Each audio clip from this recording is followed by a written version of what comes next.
Hello guys, तो स्वागत है आप सभी का पीएस एक्सप्लेन चैनल में। तो लास्ट एपिसोड में हमने देखा था जियासु अपने घर पे वापस आ गया होता है। थर्ड एल्डर बोल रहे होते यंग मास्टर, हमें पता नहीं था कि आप वापस आने वाले हो और हमारे पास में प्रिपरेशन के लिए ना बहुत ही कम टाइम बचा हुआ था। फिर भी ये जानने के बाद कि आप यहाँ पे आए हो, सभी आपका वेलकम करने के लिए यहाँ पे आ गए। जियासु बोल रहा होते तो बहुत ही अच्छी बात है। तभी सभी लोगों को देखते हुए जियासु सोच रहा होता है अभी भी जो लोग ग्रेट एल्डर के साइड में है ना, वो यहाँ पे नहीं आए। जियासु बोल रहा होता है वैसे थर्ड एल्डर रूहुआ कहाँ पे है। रूहुआ का नाम सुनते ही थर्ड एल्डर बिल्कुल चुप हो जाते हैं। जियासु बोल रहा होता है आपकी चुप्पी का मतलब क्या है, रूहुआ के साथ में क्या हुआ है। मैंने यहाँ से जाने से पहले आपको कहा था कि रूहुआ का ना सही तरीके से ख्याल रखना। रूहुआ जिंदा तो है ना, और अगर उसके साथ में कुछ भी हुआ है तो वो करने वाला कौन है। थर्ड एल्डर बोल रहे होते यंग मास्टर अपना शांत हो जाइए, रूहुआ के साथ में कुछ हुआ नहीं है बल्कि उसको कोई लेके चला गया है। जियासु बोल रहा होता है क्या लेके चला गया, लेकिन कौन लेके गया। थर्ड एल्डर बोल रहे होते यहाँ से ना 6 महीने पहले की बात है। एक बहुत ही पावरफुल मास्टर की आवाज चू फैमिली में गुजरने लग गई। वो मास्टर बोल रही थी कि रूहुआ ने हेवनली फिनिक्स ब्लड लाइन को अवेकन करा है और वो रूहुआ को ना अपने डिसाइपल के तौर पे लेके जाना चाहती है। लेकिन उनसे रूहुआ ने बोला कि वो अपने यंग मास्टर का वेट कर रही है, इसी वजह से वो उनके साथ में नहीं जा सकती। लेकिन फिर वो मास्टर ना फोर्सफुली रूहुआ को अपने साथ में लेके चली गई। मैं ना आपको अपने शब्दों में बता नहीं सकता कि वो मास्टर कितनी पावरफुल थी। जब ये सब कुछ हो रहा था ना तो मैं पास ही के कोर्टयार्ड में था। मैं वहाँ पे आना चाह रहा था लेकिन मेरी बॉडी ना पूरी तरीके से पैरालाइज हो चुकी थी। मैं अपनी जगह से ना 1 इंच तक नहीं हिल पाया। जियासु सोच रहा होता है लगता है रूहुआ को ना बहुत ही पावरफुल मास्टर अपने साथ में लेके चले गए हैं और ये कोई बुरी चीज नहीं है, उल्टा तो रूहुआ के लिए ना काफी अच्छी अपॉर्चुनिटी है। लेकिन एक बात तो है, अब रूहुआ से ना फ्यूचर में मिलना बहुत ही मुश्किल हो जाएगा। पता नहीं जो मास्टर है वो रूहुआ को कभी यहाँ पे आने भी देंगे कि नहीं। चलो जो भी हो, मैं तो चाहता हूँ कि रूहुआ जहाँ भी रहे सेफ रहे और खुश रहे। जियासु बोल रहा होता है थर्ड एल्डर मुझे माफ करेगा, अभी मुझे आपके साथ ना ऐसे बिहेव नहीं करना चाहिए था। थर्ड एल्डर बोल रहे होते नहीं यंग मास्टर, कोई बात नहीं, चाहे रीजन कुछ भी हो, मैं आपका काम करने में फेल हो गया ना, इसी वजह से मैं अपनी गलती को तो एक्सेप्ट करता हूँ। तभी आसमान में सिटी लौट आते हैं जो कि बोल रहे होते चुगा तुम्हारे फैमिली के एक बंदे ने ना मेरे बेटे को इंजर्ड करा है। अगर तुमने उस बच्चे को मेरे हवाले कर दिया ना तो मैं तुम्हारी फैमिली को बख्श दूंगा, और अगर तुम ऐसा नहीं करते हो तो भी तुम्हारी चू फैमिली खत्म हो जाएगी। थर्ड एल्डर बोल रहे होते जू जियोंग तुम यहाँ पे। थर्ड एल्डर बोल रहे होते कि तुम्हारा ग्रेट एल्डर चुगा कहाँ पे है, उसे बोलो कि बाहर आके मुझसे बात करे वरना मैं पूरा का पूरा चूक लेन खत्म कर दूंगा। बाहर आते हुए ग्रेट एल्डर बोल रहे होते सिटी और प्लीज शांत हो जाइए, पक्का से कोई गलतफहमी हुई होगी। हमारी चू फैमिली में ना सभी को आपके बेटे के बारे में पता है, उसको तो कोई भी ऑफेंड नहीं करेगा। ऊपर से हमारे यंग मास्टर के अलावा किसी और के पास में इतनी कल्टीवेशन ही नहीं है कि वो आपके बेटे को ऑफेंड कर सके। तभी सिटी लॉर्ड का बंदा बोल रहा होता है पैट्रियार्क, आप उस बंदे को देख रहे हो, उसी ने अपने सर्वेंट को बुला के ना हमारे यंग मास्टर को पिटवाया था। ग्रेट एल्डर बोल रहे होते जियासु तो तुमने ये सब कुछ किया है, फटाफट से अपने घुटनों पे आके माफी मांगो। जू जियोंग बोल रहे होते तुम लोगों को क्या लगता है तुम लोग मेरे बेटे को मार दोगे और सॉरी बोल दोगे इससे काम हो जाएगा। सबसे पहले अपने घुटनों पे और अपने नाक को ना मेरे सामने रगड़ो, अपने कल्टीवेशन को अपने हाथों से डिस्ट्रॉय करो, फिर शायद से मैं चू फैमिली को छोड़ सकता हूँ। और अगर तुम लोग ऐसा नहीं कर सकते ना तो फिर आज वो दिन होगा जिस दिन चू फैमिली पूरी तरीके से खत्म हो जाएगी। ग्रेट एल्डर बोल रहे होते जियासु जैसा सिटी लॉर्ड बोल रहे हैं ना वैसा करो, वरना तुम्हारे चक्कर में ना पूरी की पूरी फैमिली खत्म हो जाएगी। जियासु बोल रहा होते सबसे पहली बार ग्रेट एल्डर तुम ना फैमिली को लीड करने के लिए बिल्कुल भी सही नहीं हो। हमारे एक फैमिली के मेंबर को ना बुली किया जा रहा था, लेकिन ऐसे में तुम लोगों ने कुछ भी नहीं करा और अपनी आंखें बंद कर ली और उस बंदे को बुली होने दिया। दूसरी ये चीज कि तुम्हारी लीडरशिप में हमारी चू फैमिली काफी नीचे चली गई है।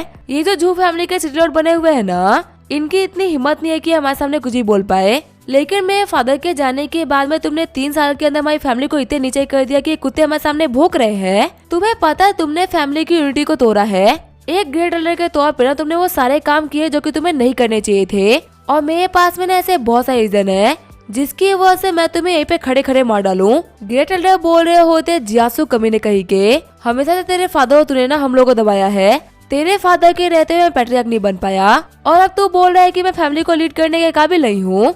तुम बाप बेटे ना हमारी फैमिली के लिए बहुत ही बड़े खतरे हो, तुम लोगों को खत्म करना बहुत ही इम्पोर्टेंट है। ये बोलते हुए जियासु के ऊपर अटैक करने के लिए आगे बढ़ गया होता है।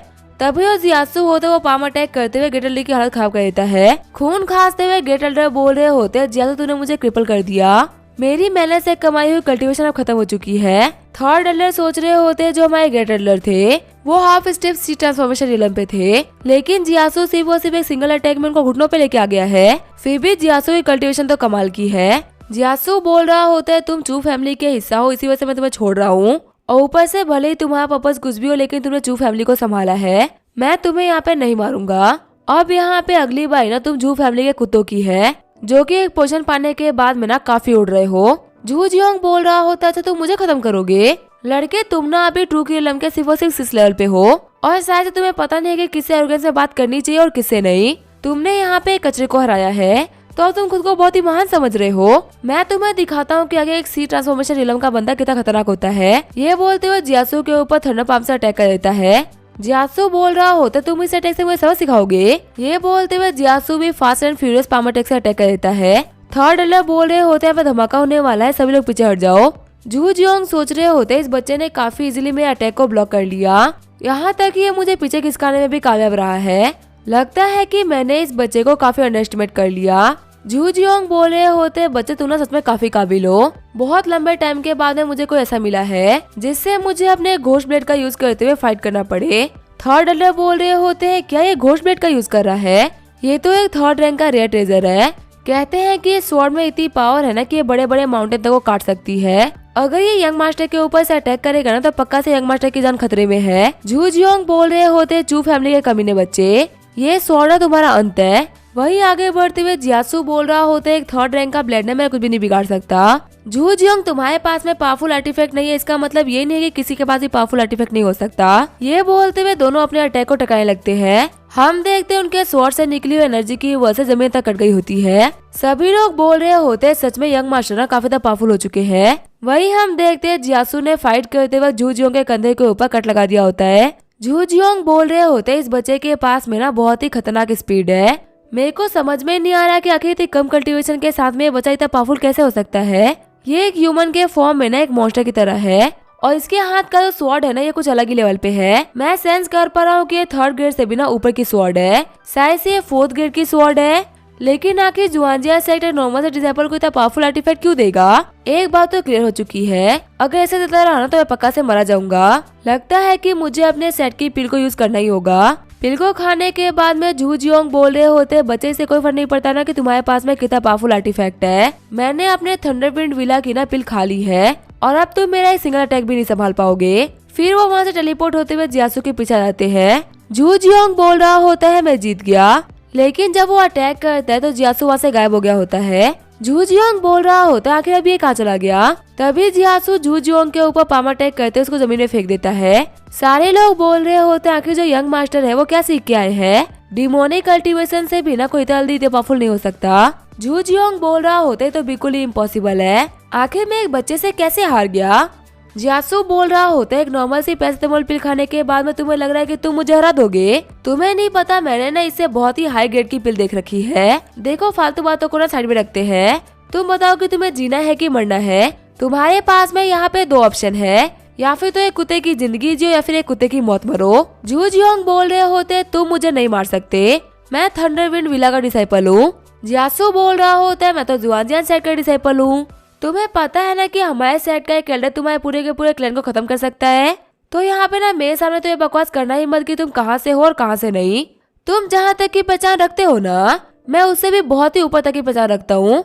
अगर तुम्हें जीना है तो तुम्हें पहले ये पिल खानी होगी, तभी जो जू जियोंग होता है वो पिल को खा लेता है। जियासु बोल रहा होता है मैंने तुम्हें एक स्पेशल पॉइजन दिया है जिसको कि मैंने बनाया है, और इसका एंटीडोट भी ना मेरे ही पास है। हर साल में एक बार तुम मेरे पास में आओगे इसका एंटीडोट लेने के लिए, और अगर मेरे को पता चला कि तूने चू फैमिली के साथ में कुछ भी गलत किया है तो तुम्हें एंटीडोट मिलना बंद हो जाएगा, और मेरे इशारे के साथ में तुम अगले ही पल मारे भी जाओगे। आज के बाद मेरे चू फैमिली के रास्ते में ना गलती से ही मत आना।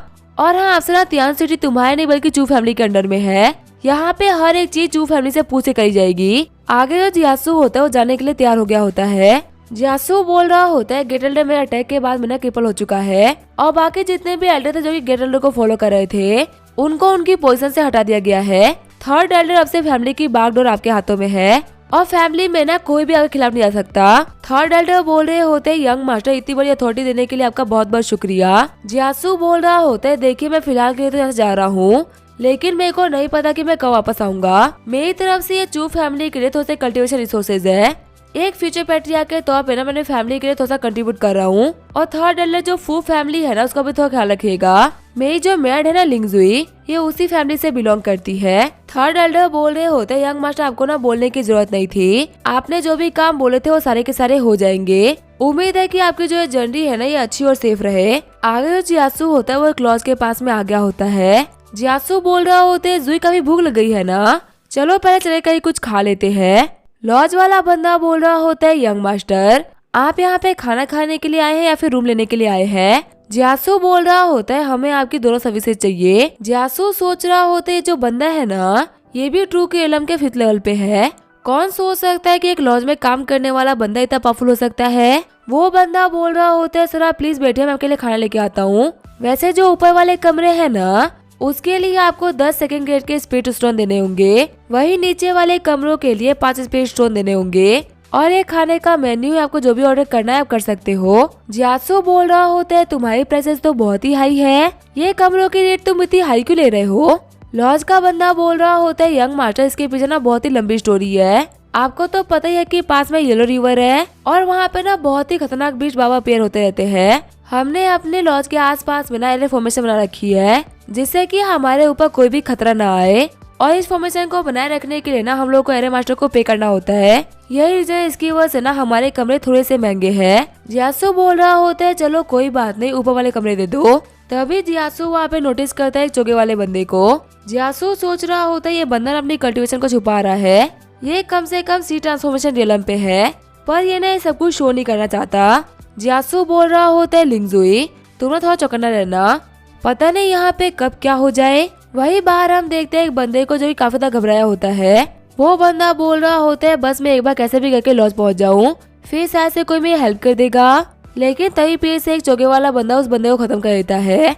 जियासु बोल रहा होता है बाहर किसी ने कोई बहुत ही खतरनाक अटैक करा है, लेकिन जब वो बाहर आता है तो वो देखता है कि वो बंदा मर चुका है और चौके वाला बंदा गायब हो चुका है। जियासु सोच रहा होता है अभी यहाँ पर डार्क नाइट स्वॉर्ड टेक्निक को यूज करा गया है जो कि शैडो पवेलियन का एक बहुत ही पावरफुल स्वॉर्ड आर्ट है। शैडो पवेलियन पूरे कॉन्टिनेंट का ना सबसे पावरफुल एसोसिएशन ऑर्गेनाइजेशन है। आखिर वो हमारे कंट्री में क्या कर रहे हैं, और यहाँ पे उन्होंने जिस बंदे के ऊपर अटैक किया वो फ्लाइंग फिश हॉल से बिलोंग करता है। जियासु बोल रहा होता है लिंगजुई मैं ना किसी काम से बाहर जा रहा हूँ, पर चाहे कुछ भी हो जाए तुम लॉ से बाहर मत आना, तुम इसके अंदर ही रहना। फिर जियासु अपने तलिस्मान का यूज करते हुए वहाँ पे दौड़ना स्टार्ट कर देता है।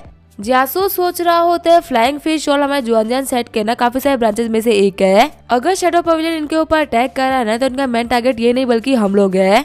मुझे कैसे भी करके पता लगाना होगा ना कि इतनी पावरफुल ऑर्गेनाइजेशन हमें क्यों टारगेट कर रही है। थोड़ा आगे आने के बाद में जियासु देखता है घर को जिसके अंदर लाइट ऑन होती है। जियासु सोच रहा होता है घर दिखने में तो एक खंडर की तरह लग रहा है, लेकिन इसके अंदर लाइट क्यों ऑन है, लगता है कि अंदर कुछ तो चल रहा है। फिर वो वहाँ पे अपने इनविजिबल तलिस्मान का यूज करते हुए पेड़ पे चला जाता है। जियासु सोच रहा होता है अंदर तो बहुत सारे बंदे खड़े हैं और जो बंदा इनमें सबसे कमजोर है ना वो भी सी ट्रांसफॉर्मेशन इलम के फर्स्ट स्टेज पे है। जितने भी बंदे अंदर खड़े हो हमारे क्लैन डायनेस्टी के मिड ग्रेड के सेट को तो खत्म कर ही सकते हैं। ब्रांच मास्टर बोल रहा होता है क्या हमारा काम हो चुका है, तभी उसका बंदा बोल रहा होता है हाँ काम हो गया। फ्लाइंग फिश हॉल के जितने भी बंदे भागे हैं ना हमने सारे के सारे बंदों को मार दिया है, हमारी जो इन्फॉर्मेशन थी वो बिल्कुल भी लीक नहीं हुई। ब्रांच मास्टर बोल रहा होता है चलो ये तो काफी अच्छी बात है, बाहर किसी को पता भी नहीं चला जो पूरी की पूरी फ्लाइंग फिश हॉल है वो हमारे अंडर में आ चुकी है। जैसे हमारा डिंकू वापस आ जाएगा ना हम अगला अटैक करेंगे किन माउंटेन के ऊपर, और इस बार भी हम जुआनजियान सेट को कुछ पता नहीं चले देंगे। जियासु सोच रहा होता है हमारे ब्रांचेस में से एक ना शैडो पवेलियन के कब्जे में आ चुकी है और अभी तक इस चीज के बारे में जुआनजियान सेट को नहीं पता। मुझे सीनियर्स को इस मैटर के बारे में इन्फॉर्म करना होगा, वरना ये लोग यही करके हमारे हर एक ब्रांच के ऊपर कब्जा कर लेंगे। जब जियासु वहाँ जाने ही वाला होता है तभी जिस ब्रांच के ऊपर वो खड़ा होता है वो टूट जाता है।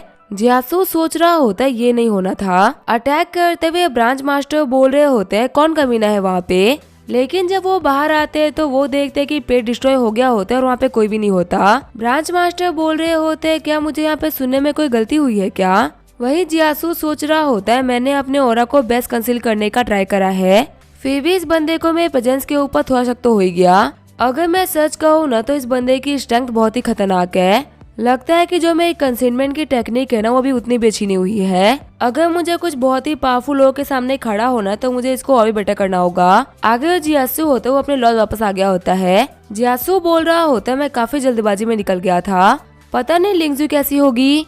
तभी अंदर से उड़ते हुए बंदा बाहर गिरता है। जियासु बोल रहा होता है ये क्या हो रहा है। एक लड़की बोल रही होती है अगर तुम मेरे लॉज में रुक रहे हो तुम्हें मेरे रूल्स को मानना ही होगा। अगर कोई भी यहाँ पे मेरे लॉज के अंदर घटिया काम करेगा तो मेरी रेपुटेशन को खराब कर रहा है, और अपने रेपुटेशन को खराब करने वालों को ना मैं कभी भी माफ नहीं करती। लड़के तुम ही वो हो ना जो कि अपने साथ में लाई हुई लड़की को छोड़ के भाग गए थे।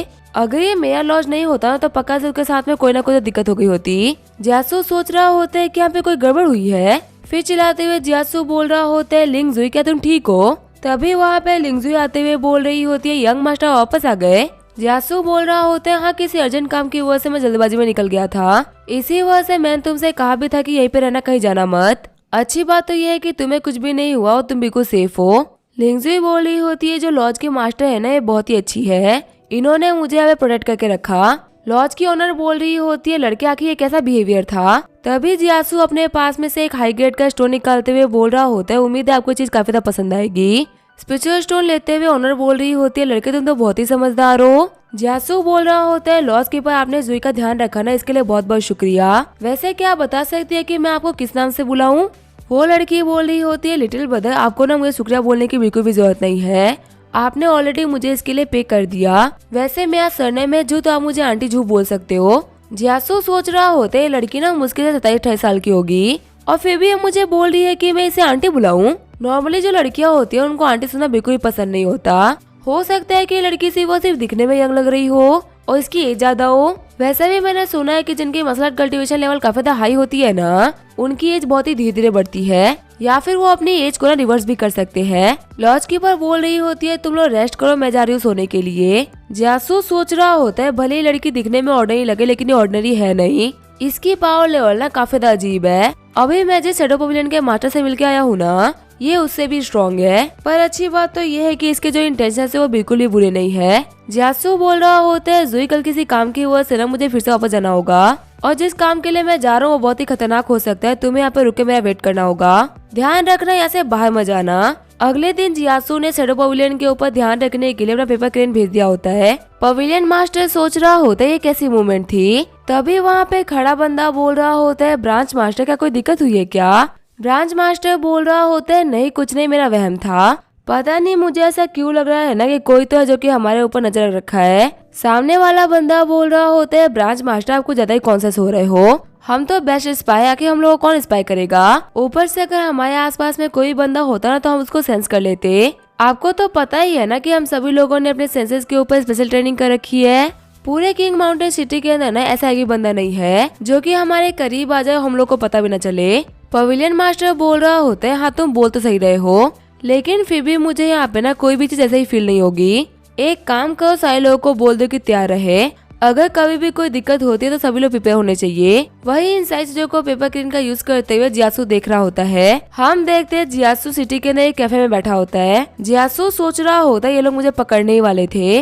अच्छी बात तो ये है कि मैं पेपर क्रेन का यूज कर रहा हूँ इन लोगों के ऊपर नजर रखने के लिए। अगर शायद मैं खुद वहाँ पे होता ना तो मैं पकड़ा गया होता। सच में ये जो ब्रांच मास्टर है ना ये कुछ ज्यादा ही कॉन्शियस है। सच में इनको जाने के बाद में मुझे लग रहा है ना कि हमारी पूरी की पूरी सेट बहुत ही खतरे में है। मुझे पता है कि इनका अगला टारगेट है किंग माउंटेन सिटी जो कि हमारी 9 काउंटी में सबसे बड़ी काउंटी है। जो किंग माउंटेन है ना वो बहुत ही प्रॉस्परस सिटी है। अगर मैं तियान सिटी की बात करूँ तो यहाँ की फोर्सेस ना काफी ज्यादा पावरफुल है। सिटी लॉर्ड के मेंशन के अलावा सिटी में 5 और पावरफुल फैमिलीज है जिनके पास में सी ट्रांसफॉर्मेशन रीरा तक के पावरफुल लोग है और कहीं से भी उनकी फैमिली को अंडर एस्टिमेट नहीं किया जा सकता। साथ ही सिटी के अंदर 3 सेक्ट भी है और मैं कह सकता हूँ कि ये सारी फोर्सेस ना बहुत ही स्ट्रॉन्ग है। आखिर जो ये शैडो पवेलियन वाले हैं टारगेट किसको कर रहे हैं, इनकी जो ये प्लानिंग प्लॉटिंग है ना ये बहुत ही खतरनाक होने वाली है। मेरे पास अभी बहुत ही कम इन्फॉर्मेशन है और अगर मैंने यहाँ पे थोड़ी सी भी लापरवाही करी ना तो मेरा जो एनिमी है वो काफी ज्यादा सतर्क हो जाएगा। शैडो पवेलियन के बारे में जानना मेरे लिए डे बाय डे काफी ज्यादा मुश्किल होता जा रहा है और अगर इन लोगों को पता चलेगा कि मैं इन लोगों के ऊपर नजर रख रहा हूँ तो ये लोग अपने डिफेंस को और भी पावरफुल कर लेंगे। इन लोगों के बारे में मैंने मास्टर को कल ही रिपोर्ट कर दिया था। जब तक यहाँ पे मैं हेल्प करने के लिए फोर्सेस नहीं आएंगी मैं कुछ भी नहीं कर सकता।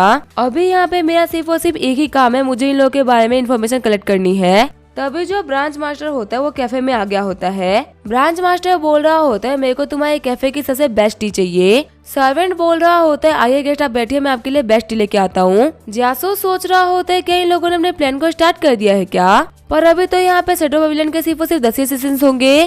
क्या इतने कम लोग पूरे माउंटेन सिटी को टेक ओवर करना चाहते हैं, या फिर तो मैं इनकी पावर को बहुत ही कम समझ रहा हूँ, या फिर तो ये लोग मेरी सिटी को ना बहुत ही हल्के में ले रहे हैं। तभी ब्रांच मास्टर के पास में असिस्टेंट आते हुए बोल रहा होता है, ब्रांच मास्टर हमारा काम हो चुका है। ब्रांच मास्टर बोल रहा होता है, चलो ये तो काफी अच्छी बात है, जाओ अब जाके जिमो की हेल्प करो, और अगर कुछ भी होता है ना तो मेरे को आकर रिपोर्ट कर देना। जियासु सोच रहा होता है कैफे के अंदर ना काफी ओपनली बात कर रहे हैं, ऐसा लग रहा है कि मेरे प्रेजेंस को ना बिल्कुल भी इम्पोर्टेंस नहीं दे रहे। एक सेकेंड रुको, में जो पेपर क्रेन है ना उसने माउंटेन सिटी के ऊपर कोई तो मूवमेंट देखी है। क्रेन जियासु को बता रहा होता है कि किंग माउंटेन सिटी की 2 बहुत ही पावरफुल फोर्सेज जो कि एक दूसरे से काफी नफरत करती थी वो एक दूसरे के सामने खड़ी हो चुकी है, और ये कोई छोटी मोटी फाइट नहीं है बल्कि 2 सेट के बीच में छिड़ी हुई बहुत ही बड़ी वॉर है। और ये सब स्टार्ट हुआ था आज से 3 महीने पहले। शेंगवान फैमिली का यंग मास्टर ड्रंक होके सीफेन फैमिली के एक डॉटर के कमरे में चला गया और वो वहाँ पे उसके साथ में सिस्टम करने का ट्राई करने लग गया। जब सीफेन फैमिली की डॉटर चिल्ला रही थी तभी एक एल्डर ने उसकी आवाज सुन ली और वो वहाँ पे गुस्से में आया, वो शेंगवान फैमिली के यंग मास्टर को वहीं पे खत्म कर दिया। 3 महीने से जो ये दोनों फोर्सेस थी एक दूसरे के ऊपर छोटे मोटे अटैक कर रही थी और अपने साथ ही सेक्ट ऑफ फैमिली से हेल्प ले रही थी। अभी कुछ दिनों पहले दोनों साइड की जो प्रिपरेशन थी वो कंप्लीट हो गई और फिर इन लोगों ने फाइट को स्टार्ट कर दिया। इन 2 फैमिलीज के चक्कर में सिटी की जितनी भी पावरफुल फोर्सेस थी वो 2 हिस्सों में बढ़ गई थी और एक बहुत ही खतरनाक वॉर हुई जिसके अंदर हजारों जाने गई। उसी टाइम पे जो सेटो पवेलियन के लोग थे ना उन लोगों ने मौका देखा और सिटी लॉर्ड के मेंशन में घुस गए। वहाँ पे उन लोगों ने स्नेक अटैक करते हुए किसी लोगों को मार डाला और अब जो किंग सिटी है वो भी इन लोगों के कब्जे में आ चुकी है। जियासु सोच रहा होता है सच में इन लोगों ने ना बहुत ही खतरनाक काम किया है और इन सारी चीजों को अंजाम देने के लिए जो सेटो पवेलियन वाले थे पता नहीं कब से तैयारी कर रहे थे। इन्होंने हर एक चीज को अपने हिसाब से सेट करा और वेट करा कि सारी फोर्स आपस में फाइट करके कब कमजोर हो जाएगी ताकि ये लोग उस टाइम पे आके बेनिफिट ले सके जैसा कि लोगों ने किया भी। और ऐसे में कुछ लोग थे जिनको पहले ही पता चल चुका था ये कुछ तो गड़बड़ है और उन लोगों ने बाहर बड़ी बड़ी फोर्सेस को इन सारी चीजों के बारे में बताना चाहा, लेकिन उन लोगों को भी वक्त से पहले खत्म कर दिया गया। इन्हीं सारी चीजों के बारे में बताने के लिए फ्लाइंग फिश हॉल के बंदे आ रहे थे, लेकिन उन लोगों को रास्ते में ही खत्म कर दिया गया। मैं ये कह सकता हूँ कि सेटो पवेलियन के जो तरीके हैं ना वो बहुत ही रूथलेस है। अगर मैं इन लोगों को ब्लड डीमन सेट वालों से कंपेयर करूँ ना तो इन लोगों के सामने तो वो कुछ भी नहीं है। इन लोगों से डील करते हुए ना हम लोगों को काफी तक कॉन्शियस करना होगा क्योंकि इतनी स्ट्रेंथ और इतना दिमाग होने के बावजूद भी ये लोग काफी तक कॉन्शियस है।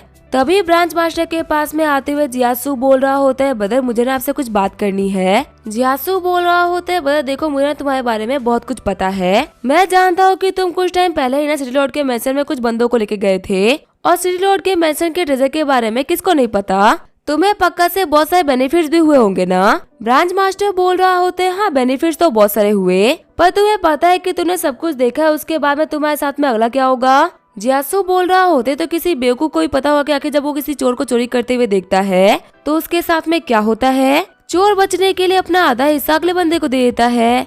एक काम करो, वही काम तुम भी कर दो, तुमने जो भी कुछ लूटा है ना उसका आधा हिस्सा मुझे दे दो। अगर तुम ऐसा नहीं करोगे तो मैं अभी कभी जाके रॉयल फैमिली से तुम्हारी कंप्लेंट कर दूंगा। ब्रांच मास्टर बोल रहे होते, तुम्हें पता है लड़के तुम यहाँ पे क्या कर रहे हो, तुम ये जानते भी नहीं हो कि तुम यहाँ पे किसे डील कर रहे हो। ऊपर से तुम्हारे ऐसा क्रेजियस बंदा ना मैंने आज तक कभी नहीं देखा, या फिर तो तुम बहुत ही हिम्मत वाले हो या फिर बहुत ही बड़े बेवकूफ जो कि ये जानने के बाद में कि मैं सिटी लॉर्ड के मेंशन में घुस सकता हूँ, घुसने के बाद उन लोगों को हरा सकता हूँ, इसके बावजूद भी मुझसे पंगा ले रहा है। तुम्हें पता है तुम्हारी इस एरोगेंस की सजा क्या है। अब ना तुम अपने एंसेस्टर से मिल पाओगे, जाके उन लोगों को बताना कि आखिर तुमने ऐसा भी क्या कर दिया जिसकी वजह से अंकल ने तुम्हें उनके पास भेज दिया। लेकिन तभी ब्रांच मास्टर नोटिस करते हुए अपने एनर्जी को यूज नहीं कर पा रहे होते। ब्रांच मास्टर सोच रहे होते आखिर जो मेरी इंटरनल की वो ब्लॉक कैसे हो गई। जियासु बोल रहा होते, तुमने अपने प्रवचन क्यों बंद कर दिए, तुम तो मेरे एंसेस्टर्स के बारे में बात कर रहे थे ना। और बोलो, मुझे सुन के और भी अच्छा लग रहा है। वैसे भी प्रवचन तो आजकल 10-12 साल के बच्चे दे रहे हैं, उनसे बेटर तो यही है कि मैं तुम्हारे मुँह से कुछ सुन लूं। वैसे ना तुम भी मेरी एक बात सुन लो, अगर तुमने की को यूज करने का ट्राई भी करोगे ना तो तुम्हारी बॉडी में पोजन काफी तेजी से फैलेगा, और अगर एक बार तुम्हारी बॉडी में पोजन फैल गया ना तो भले ही मेरे पास में एंटीडोट होगा लेकिन मैं तुम्हें नहीं बचा पाऊंगा। शॉक्ड होते हुए ब्रांच मास्टर बोल रहा होता है, क्या तुमने मुझे पोजन किया है, लेकिन आखिर तुमने ये किया कब। थ्रू आउट द वे में काफी ज्यादा कॉन्शियस था। जियासु बोल रहा होता है, तुम्हें पता है तुम ना बहुत ही चालाक हो, लेकिन मैं तुमसे थोड़ा ज्यादा चालाक हूँ। तुम्हारे यहाँ पे आने से पहले ही मेरा प्लान स्टार्ट हो चुका था। जिस चेयर के ऊपर तुम बैठे हुए हो ना उसके ऊपर थोड़ा सा पोजन लगा हुआ है, जो टेबल तुम्हारे सामने रखी हुई है उसके ऊपर भी थोड़ा सा पोजन लगा हुआ है, यहाँ तक कि अभी तुमने जो चाय पिया ना उसके अंदर भी पोजन था। तुमने जिस वेटर को ऑर्डर दिया ना उसके बॉडी के ऊपर भी पॉइजन था। अब ना ये तुम डिसाइड करो कि तुम्हें पॉइजन कहाँ से लगा है। ब्रांच मास्टर सोच रहा होता है ये बंदा सिर्फ और सिर्फ ट्रू के इलम का 6 लेवल का बंदा है, लेकिन फिर भी इसके पास में 3rd टाइप का पॉइजन है। भले ये बंदा दिखने में सिंपल लगे लेकिन ये बंदा ना कहीं से भी सिंपल नहीं है। मुझे यहाँ पे बहुत ही कॉन्शियस होकर इस बंदे से डील करनी होगी। जियासु बोल रहा होता है ब्रदर मैं मना करने के बावजूद भी तुम अपनी एनर्जी को यूज कर रहे हो।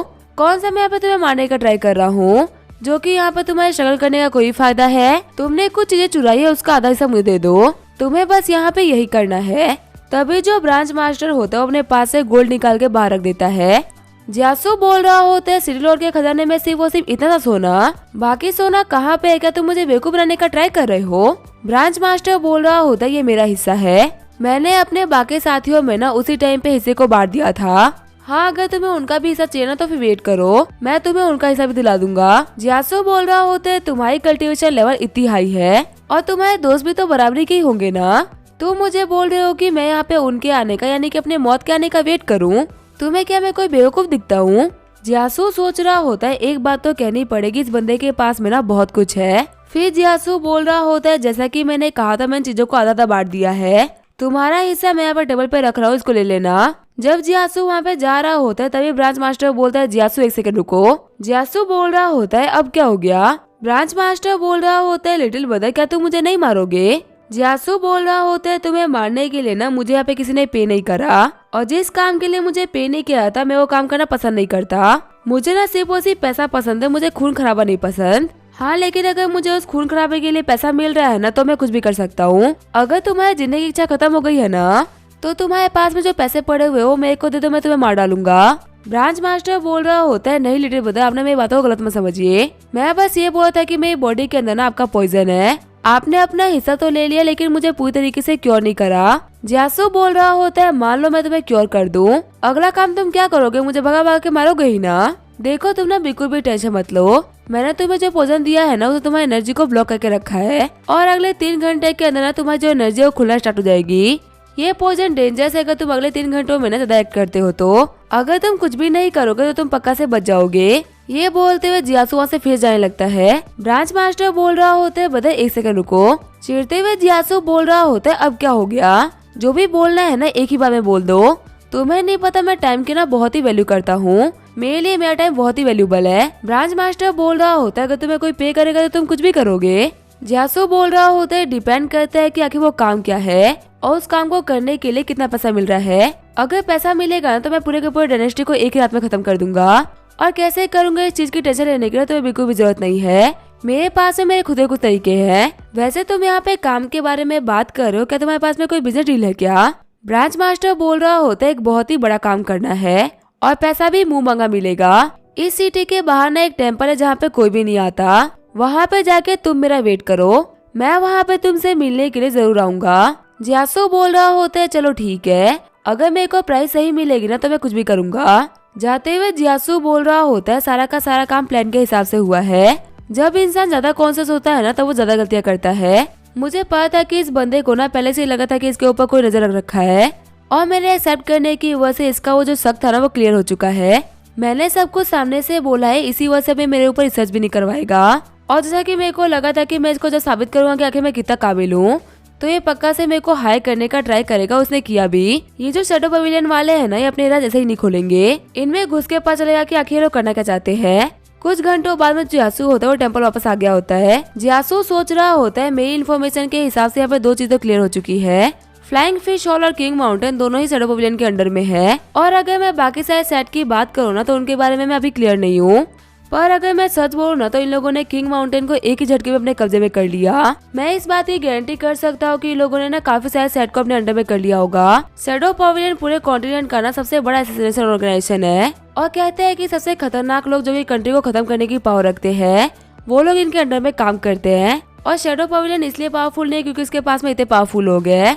असल में इन लोगों को अपॉर्चुनिटी की वैल्यू करना ना काफी सही तरीके से आता है। अगर देखते हैं ना कि कोई बंदा बहुत ही टैलेंटेड है तो ये बहुत ही दिल खोल के उस बंदे का वेलकम करते हैं, ना कि बाकी सेट की तरह उस बंदे को दिक्कतें देते हैं। इनके इसे बिहेवियर की वजह से भले ये बुरा सेट है तो क्या हुआ, इनके पास में बहुत ही काबिल और लॉयल लोग हैं। इनके इसी कमजोरी के बारे में मुझे पहले से ही पता था, इसी वजह से मैंने ब्रांच मास्टर याओ को अपनी सारी की सारी एबिलिटीज दिखा दी। तभी जो ब्रांच मास्टर याओ होता है उन्हें बंदों को लेकर टेंपल आ गया होता है। तभी शैडो पवेलियन का एक बंदा बोल रहा होता है, हम किसी को भी काम ऐसे ही नहीं देते, हम लोग पहले उस बंदे की स्ट्रेंथ को चेक करते हैं। जियासु बोल रहा होता है, डरता कौन है, अगर तुम्हारे अंदर हिम्मत है तो आओ आके चेक कर लो। तभी आगे बढ़ते हुए ब्रदर हुआन बोल रहे होते हैं, लड़के तुम अभी सिर्फ और सिर्फ ट्रू किलम के 6 लेवल पे हो और तुम मुझे यहाँ पे हेड ऑन चैलेंज कर रहे हो। लगता है कि तुम अपनी एबिलिटीज पे ना कुछ ज्यादा ही भरोसा करते हो। तभी वहाँ पे उन दोनों के अटैक के टकराने की वजह से बहुत ही बड़ा ब्लास्ट हो गया होता है। शैडो पवेलियन के बंदे बोल रहे होते, जो लड़का था ना ये खुद को कुछ ज्यादा ही समझ रहा था, देखो इसने कितने कॉन्फिडेंस के साथ में ब्रदर हुआंग के अटैक को अपने ऊपर ले लिया। दूसरा वाला बंदा बोल रहा होता है, अभी तो यहाँ पे काफी बड़ा ब्लास्ट हो रखा है, धुआं हटने के बाद में देखना है कि आखिर यहाँ पे क्या हुआ है। वही धुआं हटने के बाद में हम देखते वहाँ पे किसी को भी कुछ भी नहीं हुआ होता। ब्रदर हुआंग सोच रहे होते, मैं सी ट्रांसफॉर्मेशन रियलम के फर्स्ट स्टेज पे हूँ और मैंने अपने पूरे स्ट्रेंथ के साथ में अटैक करा था, लेकिन फिर भी मैं इस बंदे का कुछ भी नहीं बिगाड़ पाया। शॉक्ड होते हुए शैडो पवेलियन के बंदे बोल रहे होते हैं, क्या टाई हो गया, ब्रदर हुआंग हम लोगों में से वन ऑफ द बेस्ट है, फिर भी वो इस बंदे का कुछ भी नहीं बिगाड़ पा रहे। दूसरा वाला बंदा बोल रहा होता है, एक बार गौर से देखो, वो जो दूसरा वाला बंदा है ना वो ट्रू किलम पे है, अगर वो इतने कम लेवल में ब्रदर हुआंग का सामना कर पा रहा है ना, इसका मतलब वो बंदा जीता है। ब्रांच मास्टर सोच रहा होता है, क्या कमाल का बच्चा है, ये काफी चालाक तो है, साथ ही काफी पावरफुल भी है, अगर मैं इस बच्चे को रिक्रूट करूंगा ना तो ये हमारे लिए काफी कमाल का एसेट बनेगा। आगे बढ़ते हुए हुआंग बोल रहा होता है, मैंने अपने फुल स्ट्रेंथ का यूज नहीं करा था, अब देखो मेरी फुल स्ट्रेंथ। जियासु बोल रहा होता है, तो फिर तुम्हें क्या लगता है, क्या मैंने अपने फुल स्ट्रेंथ का यूज किया था क्या? मैं अपने क्लाइंट को ना कभी भी जोर से नहीं मारता, क्योंकि मुझे ना पैसे की वैल्यू है और मुझे पता है कि तुम्हारा इलाज कराने में ना काफी सारे पैसे लग जाएंगे, अगर मैं तुम्हें नहीं मारूंगा तो वही पैसे तुम मुझे दे देना, पर मैं ऐसा भी नहीं हूँ कि मैं तुम्हारा अटैक को ना अपने ऊपर खुशी खुशी ले लूंगा।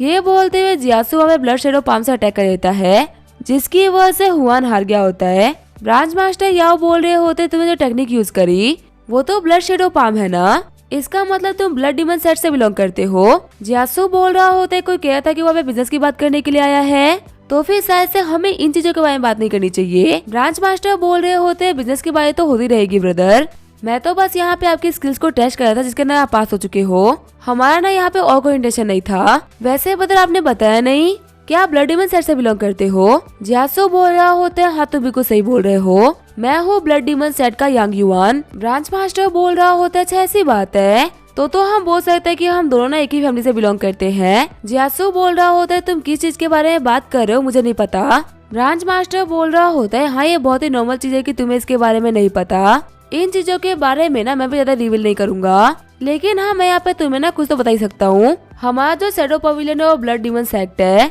ये दोनों ही ब्लड शैडो अलायंस से बिलोंग करते हैं। जियासु बोल रहा होता है, ब्लड शैडो अलायंस, हाँ मैंने इसके बारे में सुन तो रखा है। ब्रांच मास्टर याओ बोल रहा होता है, क्या तुमने ब्लड शैडो अलायंस के बारे में सुन रखा है? ब्रांच मास्टर याओ सोच रहे होते हैं, अगर देखा जाए तो ये बच्चा ना ब्लड डीमन सेट का एक नॉर्मल सा डिसाइपल ही होगा और ब्लड डीमन अलायंस के बारे में शायद इसको कोई बताएगा। जियासु सोच रहा होता है, मैंने यहाँ पे कुछ ज्यादा जल्दी आंसर कर दिया, लगता है कि अब इसको ना मेरे ऊपर शक होना स्टार्ट हो चुका है। ब्रांच मास्टर याओ सोच रहे होते हैं, बता यांग युआन के पास में ना बहुत ही कमाल का टैलेंट है और ये बिल्कुल भी सरप्राइजिंग नहीं कि जो ब्लड डीमन सेट के हायर अप्स है वो आपके ऊपर ध्यान देते होंगे, हो सकता है कि उन्होंने आपको ब्लड डीमन सेट अलायंस के बारे में कुछ बताया हो। जियासु बोल रहा होता है, हाँ मैंने हमारे सेट के कुछ एलर्ट्स को ना सिर्फ इसके बारे में बात करते हुए सुना था, पर मुझे इसके बारे में ज्यादा कुछ नहीं पता, क्या आप मुझे इन चीजों के बारे में डिटेल में एक्सप्लेन कर सकते हैं बिग ब्रदर? जियासु सोच रहा होता है, चलो तो काफी अच्छी बात है कि इस बंदे को ना मेरे ऊपर शक नहीं हुआ। याओ बोल रहा होता है, ब्लड शैडो अलायंस ना एक बहुत ही मिस्टीरियस और पावरफुल अलायंस है जो कि पूरे कॉन्टिनेंट में फैली हुई है। इस अलायंस के अंडर में 2 डिवीजन आते हैं, एक है शैडो डिवीजन और एक है ब्लड डिवीजन। जो हमारा शैडो पवेलियन है ना वो शैडो डिवीजन को बिलोंग करता है, वही blood demon set blood division का ना एक बहुत ही छोटा सा हिस्सा है। अगर मैं सच बोलूं तो ब्लड डीमन सेट ना अपने डिवीजन का 5% भी नहीं होगा।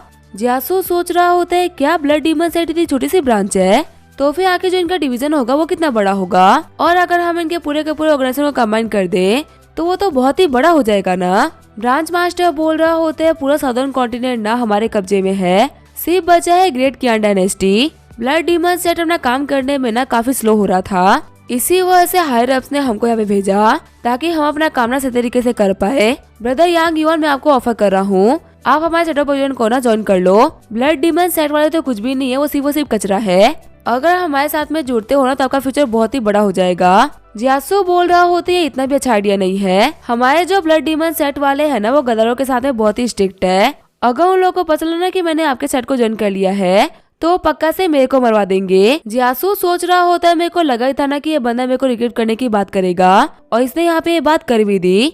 याओ बोल रहा होता है अगर देखा जाए तो यहाँ पे हम सभी के सभी एक अलायंस से जुड़े हुए हैं और अगर आप ब्लड डीमन सेट को छोड़ के हमारे परिवार में आते हो ना तो ये कहीं से भी गद्दारी नहीं कही जाएगी। अटैक की बात तो छोड़ो, आपका बाल ही बका नहीं कर सकते। एक बार हम लोगों से जुड़ के तो देखो। जियासु बोल रहा होता है रिक्रूटमेंट वाली बात ना हम बाद में देखेंगे, अभी आपने जिस डील के बारे में बात करने के लिए मेरे को बुलाया था ना, चलिए हम उसके बारे में बात कर लेते हैं। याओ बोल रहा होता है ठीक है, आपको जितना भी टाइम लेना है ना आप इसके बारे में टाइम लेके सोच लो। चलो अब हम लोग काम की बात कर लेते हैं। आज से 5 दिन बाद में जो फ्लाइंग फिश हॉल के कुछ डिसाइपल्स है ना वो अपने ट्रेनिंग से वापस आएंगे। उन बच्चों को हमें अपने अंडर में करना है और जुआनजियान सेट के खिलाफ यूज करना है।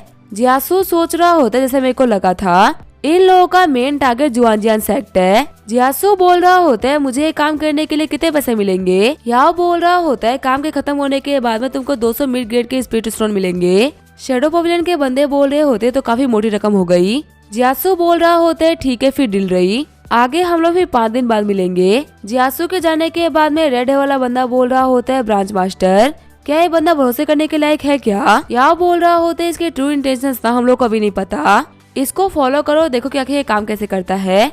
अगर कुछ भी अजीब लगे ना तो इस बंदे को खत्म करने से पहले एक बार मत सोचना। जब जियासु जा रहा होता है तभी वो नोटिस करता है कि कोई उसका पीछा कर रहा होता है। जियासु बोल रहा होता है बाहर आ जाओ, छुपने का ना कोई फायदा नहीं है। तभी रेड वाला बंदा बाहर आते हुए बोल रहा होता है तुम्हें पता चल गया कि मैं तुम्हारे पीछे हूँ। लड़के एक बात तो कहनी पड़ेगी तुम्हारे पास में स्किल्स तो है। जियासु बोल रहा होता है क्या तुम्हें यहाँ पे याओ जिंगसान ने भेजा है। जियासु सोच रहा होता है मेरे इतनी अच्छी एक्टिंग करने के बावजूद भी उस कमीने को मेरे को भरोसा नहीं हुआ। सच में शैडो पवेलियन वालों के साथ में डील करना बहुत ही मुश्किल है, ये ब्लड डीमन सेट वालों की तरह बेवकूफ नहीं है। रेड वाला बंदा बोल रहा होता है तुम हुआन जिमो के सामने ना किस्मत से एक बार बच गए और लगता है कि तुम इतने हवा में चढ़ चुके हो ना कि तुम भूल चुके हो कि तुम हो कौन।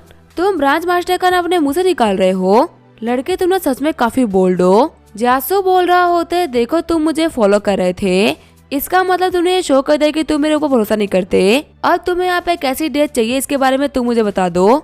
वो बंदा अपना स्पेयर निकालते हुए बोल रहा होता है मैं हुआंग जिमो की तरह ना कमजोर नहीं हूँ, मैं उस कमीने से बहुत ही स्ट्रॉन्ग हूँ। ब्रांच मास्टर ने मेरे को बोला था कि मेरे को सिर्फ तुम्हारे ऊपर नजर रखनी है, लेकिन अगर मैं सच बोलूँ तो लड़के तुम मुझे बिल्कुल भी पसंद नहीं हो और आज जबकि मेरे को यहाँ पे मौका मिल ही गया तो मैं तुम्हें खत्म करना पसंद करूंगा। तभी जियासु अपनी स्वॉर्ड को बाहर निकाल लेता है और रेड वाले बंदे के स्पेयर के अटैक को वहीं पर रोक देता है। रेड वाला बंदा बोल रहा होता है आखिर कैसे पॉसिबल हो सकता है।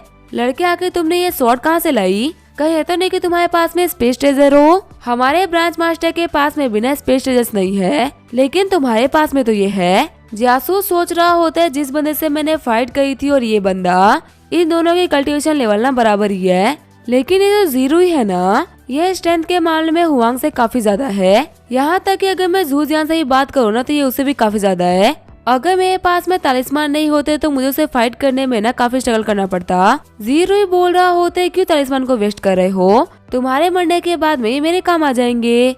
वैसे भी लड़के तुम्हारे पास में ना काफी कमाल कमाल के ट्रेजर्स है, तुम्हें मारने के बाद में ना मैं सबसे पहले तुम्हारा स्पेस ट्रेजर लूंगा। हम देखते हैं वहाँ पे उनके अटैक की वजह से काफी बड़ा ब्लास्ट हो गया होता है। जीरो ही सोच रहा होता है आखिर जो इस बंदे की स्ट्रेंथ थी 4 गुना कैसे बढ़ गई। अभी ये मेरे अटैक को ना काफी इजीली संभाल पा रहा है। तभी अपने डिवाइन स्पेयर का यूज करते हुए जीरो अटैक कर देता है। वही उसके अटैक को जियासु काफी इजीली डॉज कर रहा होता है। जीरो ही सोच रहा होता है कि इस बंदे से फाइट करना इतना मुश्किल कैसे होता जा रहा है। जीरो ही बोल रहा होता है लड़के तुम सिर्फ ट्रू किलम के ना 6 लेवल पे हो, लेकिन कहना पड़ेगा तुम्हारे पास में ना काफी कमाल की स्किल्स है। मैं यहाँ पे तुम्हारी वजह से अपने सबसे स्ट्रॉन्गेस्ट मूव को यूज कर पा रहा हूँ, मेरे इस मूव की वजह से तुम मर रहे हो, इस चीज को ना तुम अपना ऑनर समझना। जियासु सोच रहा होता है इसका अटैक ना बहुत ही खतरनाक है, ये एक ऐसा अटैक है ना जो कि सिर्फ सी ट्रांसफॉर्मेशन रियलम के बंदे ही कर सकते हैं और इसको डॉज करने का ना कोई फायदा नहीं है। ये मेरी एनर्जी को सेंस करते हुए मेरे पीछे आएगा, लगता है कि मुझे इस अटैक को ना सामने से लेना होगा।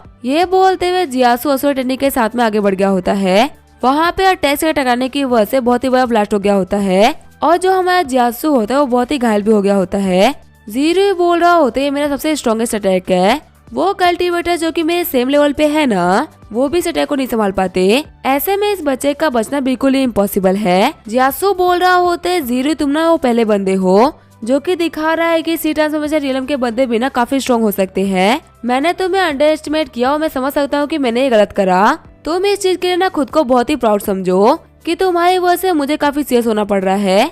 जीरो ही बोल रहा होते तो बिल्कुल ही इम्पॉसिबल है। इस अटैक का यूज करते हुए कम से कम मैंने 10 युआनजिया को मार दिया होता।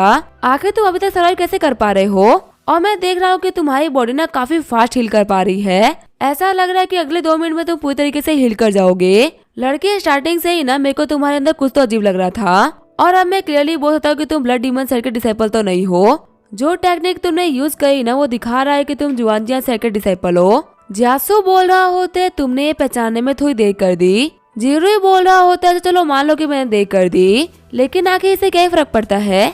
मेरे पास में तुम्हें मारने के लिए ना अभी भी सफिशिएंट टाइम है। कहीं तुम्हें ऐसा तो नहीं लग रहा ना कि तुम मुझे मार सकते हो? तभी टेलीपोर्ट करते हुए जियासु जीरो के पीछे आ गया होता है। जीरो ही बोल रहा होता है मेरे पीछे कब आया? तभी जियासु के अटैक की वजह से वो काफी घायल हो जाता है। जीरो ही बोल रहा होता है कि तुम यहाँ पे कौन से मूवमेंट टेक्निक का यूज कर रहे हो? तुम्हारी स्पीड सच में बहुत ही मॉन्स्टरस है। तभी जीरो के पीछे आते हुए जियासु फिर से उसके ऊपर अटैक कर देता है। जीरो ही बोल रहा होता है इसके अटैक को डॉज करना काफी ज्यादा मुश्किल होता जा रहा है। अगर ये ऐसे अटैक करता रहा ना तो पक्का से इसका कोई ना कोई अटैक मेरे को हिट कर जाएगा और मैं मारा जाऊंगा। जब हम लोगों ने फाइट स्टार्ट करी थी तब ये बंदा ना इतना स्ट्रॉन्ग नहीं था। ऐसा लग रहा है कि फाइट के आगे बढ़ने के साथ ही काफी ज्यादा स्ट्रॉन्ग होता जा रहा है। सच में मैंने एक बहुत ही स्ट्रॉन्ग बंदे को अंडर एस्टिमेट कर लिया। लास्ट टाइम मैंने सिर्फ और सिर्फ अटैक करने की वजह से अपने काफी सारे ट्रू की एनर्जी को खो दिया। अगर चीजें ऐसी आगे बढ़ी तो मैं अपने मौत को करीब देख पा रहा हूँ। अभी मेरे पास में बेस्ट ऑप्शन है कि मैं यहाँ से भाग जाऊँ और फटाफट से सारी चीजों को ना ब्रांच मास्टर को रिपोर्ट करूँ। उड़ते हुए जरूरी बोल रहा होता है लड़के इस बात से फर्क नहीं पड़ता कि तुम्हारे पास में कितनी टेक्निक्स है। तुम हो तो ट्रू की रियलम पे ही ना, मेरी तरह तुम हवा में नहीं उड़ सकते और जब तुम मेरे पास से पहुँच नहीं सकते तो फिर आके तुम मेरे ऊपर अटैक कैसे करोगे? तभी हम देखते हैं जियासु जीरो के पीछे अपना डिवाइन एरो छोड़ देता है। जीरो ही बोल रहा होता है आखिर आवाज कैसी थी, लेकिन जब तक जीरो इसको देखता है जीरो को डिवाइन एरो लग गया होता है। जियासु बोल रहा होता है तुम भागने का ट्राई कर रहे थे, तुम्हें क्या लगता है कि मैं उड़ नहीं पाऊंगा तो क्या मैं मार नहीं पाऊंगा? मैंने इस दिन के लिए ना अपना क्लाउड पियर्सिंग एरो बनाया था और सच में देखो ये चीज काम कर गई। देखो मैं इस अटैक की वजह से ना तुम्हारी तो हड्डियां तक नहीं बची। जियासु बोल रहा होता है जीरो को हराने के चक्कर में मैंने कम से कम यहाँ पे 1 दर्जन तालिस्मान को यूज कर लिया, साथ ही मैंने अपने एक पियर्सिंग एरो को भी गवा दिया। अगर मैं सच कहूँ ना तो मुझे इस फाइट में बहुत ही लॉस हुआ है। साथ ही मेरे सामने रियलिटी आ चुकी है कि अगर मेरे सामने सीक्रेट रियलम का बंदा आएगा ना तो मैं उसे नहीं हरा पाऊंगा। अगर आज मेरे पास में आर्टिफैक्ट और तालिस्मान नहीं होते ना तो मैं पक्का से हार गया होता। वापस जाने के बाद में मैं सबसे पहले अपने पावर के ऊपर ध्यान दूंगा। वैसे अब मुझे निकलना चाहिए क्योंकि हमारे फाइट की वजह से ना काफी बड़े बड़े धमाके हुए हैं और याओ जिनसेंग अपने बंदों को लेके ना यहाँ पे आता ही होगा। आगे जो याओ जिनसेंग होता है अपने बंदों को लेके वहाँ पे आ गया होता है। याओ बोल रहा होता है लगता है कि जीरो के ना यहाँ पे बहुत ही पावरफुल एक्सपर्ट से फाइट हुई है। देखो उसने यहाँ पे अपने सबसे स्ट्रॉन्गेस्ट मूव को भी यूज कर रखा है। पूरे एरिया को सर्च करो, जीरो को ढूंढो, वो पक्का से आसपास में ना घायल पड़ा होगा। पेड़ों पे लगे हुए निशान को देखते हुए ब्रांच मास्टर बोल रहे होते हैं कि एक सिंगल कट की वजह से ना पूरे के पूरे पेड़ ही कट चुके हैं। जीरो ने इसे बंदे से फाइट करी है ना, वो बंदा बहुत ही पावरफुल होगा और पक्का से ये बंदा ना यांग युआन तो नहीं हो सकता, क्योंकि मैं मानता हूँ कि वो बंदा स्किल्ड है लेकिन वो इतना ही पावरफुल नहीं है कि जीरो को मार दे। हमारे जीरो ने ना बहुत ही मेहनत से अपने पावर को गेन करा था और हमारे एक्सपर्ट में ना वो मेरे बाद में सबसे ज्यादा पावरफुल था। ऊपर से उस बच्चे यांग युआन के पास में ना पोजन की काफी कमाल की टेक्निक है, पर थ्रू आउट द वे उसने जीरो के ऊपर कहीं पे भी पोजन का अटैक नहीं करा। यहाँ तक कि उस बच्चे के पास तो स्वॉर्ड तक नहीं थी। बिना किसी वेपन के जीरो को हराना बिल्कुल ही इम्पॉसिबल है। लेकिन अगर ये काम यांग युआन ने नहीं किया तो फिर आखिर ये काम किया किसने? तभी याओ के पास में आते हुए एक बंदा बोल रहा होता है ब्रांच मास्टर, हम लोगों ने 10 मील के एरिया को चेक कर लिया है लेकिन पता है जीरो तो हमको कहीं भी नहीं दिखे। ऐसा लग रहा है जैसे कि वो हवा में गायब हो चुके हैं। याओ बोल रहा होता है जब भी किसी बंदे की झाड़ू से फाइट होती थी ना तो वो हम लोग को अपनी इन्फॉर्मेशन देने के लिए आसपास में निशान छोड़ देता था, लेकिन अभी उसके बारे में कोई भी न्यूज नहीं है। इसका मतलब क्लियर होता है कि जीरो का अंत हो चुका है। लेकिन आखिर ये कैसे हो सकता है? मैं यहाँ पे इस बात की कसम खाता हूँ क्योंकि मुझे पता चल गया ना कि आखिर जीरो के साथ में सब कुछ किसने किया तो मैं उस बंदे को नहीं छोड़ूंगा। सीन चेंज होता है, हम देखते हैं जियासु को जो कि अपने लॉज के बाहर आ गया होता है। जियासु बोल रहा होता है चलो ये तो काफी अच्छी बात है कि मेरे पास में डिस्गाइज तालिस्मान है, इसको एक्टिवेट करने के बाद मैं किसी भी बंदे का अपीयरेंस कॉपी कर सकता हूँ और जब तक मैं नहीं चाहूंगा तब तक ये अपीयरेंस मेरे ऊपर से हटेगा नहीं। आज मैं जितने भी लोगों से मिला हूँ ना, वो सभी के सभी मेरा रियल फेस नहीं देख पाए। सभी के लिए मैं यांग युआन के चेहरे में था। अगर मैं यहाँ पे यांग युआन को फंसा रहा हूँ तो मैं इसको सही तरीके से फंसाऊँ ना, ताकि अगर फ्यूचर में ब्रांच मास्टर में किए गए हमलों की वजह से अटैक करने के लिए भी आए तो वो यांग युआन के ऊपर करे ना। वैसे मास्टर ने जिन लोगों को यहाँ पे हेल्प के लिए भेजा था ना, वो पक्का से आगे होंगे। लेकिन तभी शॉक्ड होते हुए जियासु बोल रहा होता है कि सीनियर सिस्टर यहाँ पे क्या कर रही है। जियासु बोल रहा होता है सीनियर सिस्टर आपका यहाँ पे कैसे आना हुआ और आखिर मास्टर कहाँ है। सीनियर सिस्टर बोल रही होती है मास्टर के पास में करने के लिए ना और भी बहुत सारे काम है, वो तुम्हारे छोटे मोटे मैटर की वजह से ना यहाँ पे नहीं आएंगी। जियासु सोच रहा होता है मैंने मास्टर को सब कुछ बता दिया है। उनको पता है कि शैडो पेविलियन के लोग है ना वो कियान डायनेस्टी में एंटर कर चुके हैं, साथ ही वो जुआनजान सेट को घेरते जा रहे हैं।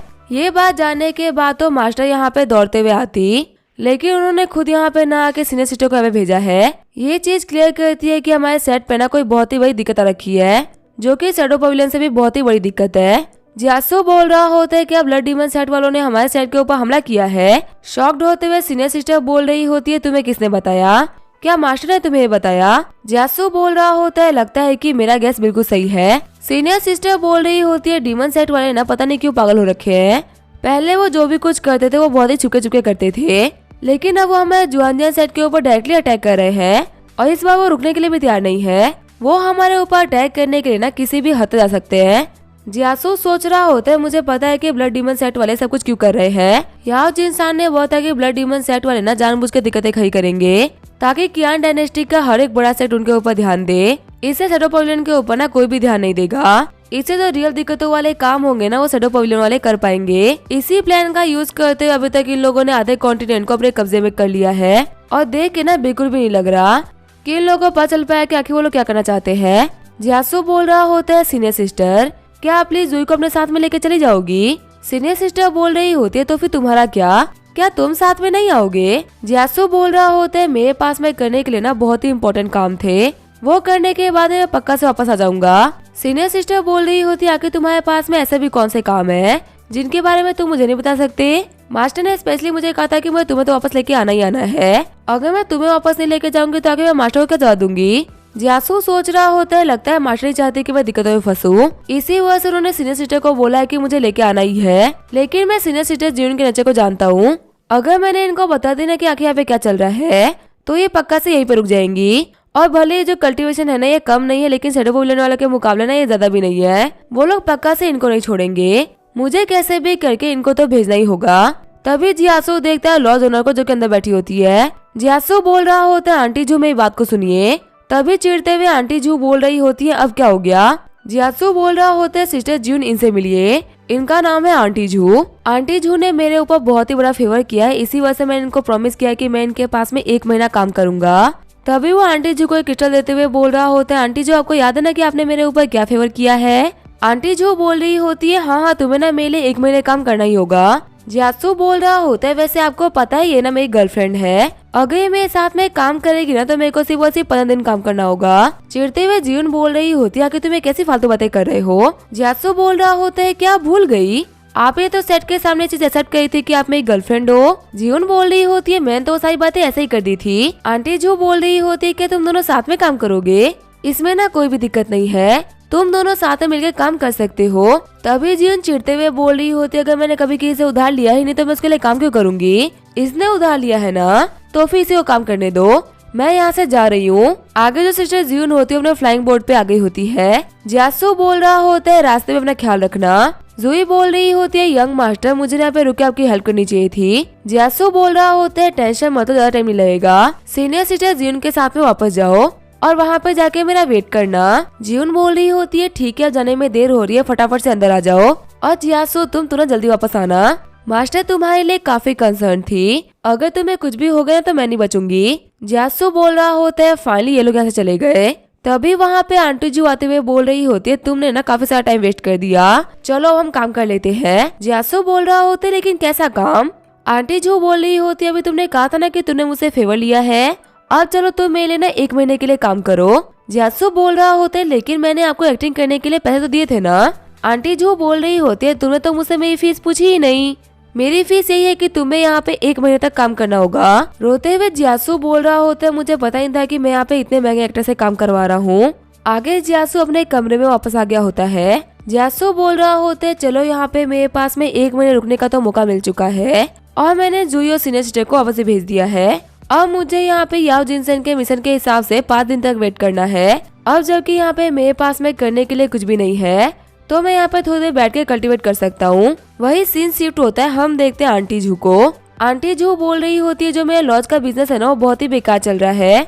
डे बाय डे जो इनकम थी वो कम होती जा रही है। अगर यही चलता रहा ना तो एक दिन मेरा लॉज बंद हो जाएगा। तभी उनको लॉज के अंदर से कुछ तो फील होता है। बाहर निकलते हुए आंटी जू बोल रही होती है आखिर एनर्जी कैसी है। लगता है कि ये बच्चा ना यहाँ पे ब्रेक थ्रू करने वाला है, पर ये तो अभी ब्रेक थ्रू करके ट्रू किलम के 7 लेवल पे पहुंचेगा ना। तो फिर आखिर इस बच्चे की बॉडी में से इतनी एनर्जी कैसे निकल पा रही है। लगता है कि ये बच्चा कोई ऑर्डिनरी कल्टीवेटर नहीं है। अच्छी बात तो ये है कि मेरे लॉज के अंदर जितनी भी चीजें रखी हुई है वो सारी की सारी मैंने डिफाइन करी है। इसी वजह से बच्चा ना भले कितना ही पावरफुल ब्रेक थ्रू क्यों ना कर ले, वो यहाँ के एक भी सामान को हिला नहीं पाएगा। तभी हम देखते हैं जियासु के ब्रेक थ्रू करने की वजह से अब जितनी भी चीजें होती है वो हवा में उड़ने लगती है। चिढ़ते हुए आंटी जू बोल रही होती है क्या ये चीजें उड़ने लग गई, आखिर ये बच्चे ने सब कुछ किया कैसे। तभी जो जियासु होता है वो लॉज के बाहर जाने लगता है। आंटी जू बोल रही होती है लड़के तुम कहाँ जा रहे हो, वापस आओ, तुमने यहाँ पे सारा का सारा सामान ही खराब कर दिया। वही जियासु सोच रहा होता है फाइनली मैंने ट्रू किलम के 7 लेवल में ब्रेक थ्रू कर लिया और अब मेरे पास में उड़ने की एबिलिटी भी आ चुकी है। वैसे तो नॉर्मली ट्रू किलम का बंदा उड़ नहीं सकता, उड़ने के लिए कम से कम आपके पास में सी ट्रांसफॉर्मेशन रियलम की कल्टीवेशन होनी चाहिए, पर मैंने इसको वक्त से पहले अचीव कर लिया और मेरे लिए किसी को भी चेज करना मुश्किल नहीं होगा। अब इसके आगे क्या होगा हम देंगे नेक्स्ट एपिसोड में। तब तक के लिए वीडियो देखने के लिए थैंक यू।